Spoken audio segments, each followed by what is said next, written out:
I'm Tom from Do-It-Yourself Home Automation, and this is a look at the Guava Pack and Play. So this is a foldable pack and play. It folds up into a really compact unit. It's about maybe a foot and a half tall by about 2 feet wide once it's folded. So it's a great travel pack and play for when you're able to travel with your kid. And it folds out into this very stable unit. I've got it out here on my balcony. It's a nice smaller pack and play to easily fold up and then to put outside and keep your kid in, but it also works great again as a travel pack and play because it does fold so small.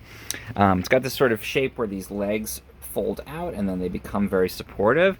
You can see even though it's relatively small, and again it does fold very small, it's very sturdy. Even if they're standing up on the side, they're probably not going to knock that over. And the overall quality of the construction feels really good. This is quite soft.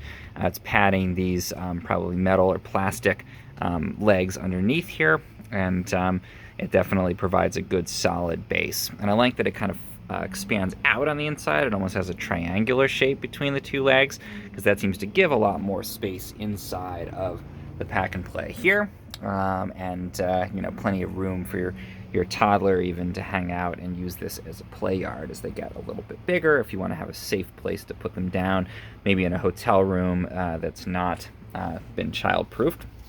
It has little instructions that are permanently attached. And as you can see here, to fold it up, it's very simple.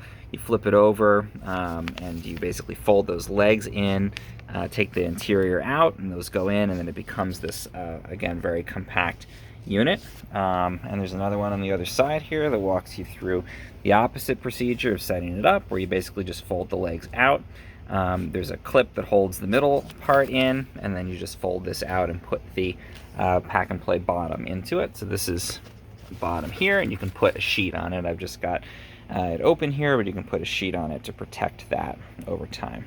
So, you know, if you need a safe place for your kid to sleep while you're traveling, or like I do here, I use it outside because it's not really possible to travel that much right now. I use it outside on my balcony, and it makes a great smaller, you know, less space it takes up. It's more compact, but still provides a nice, safe, and easy to move place for your kid to be outside.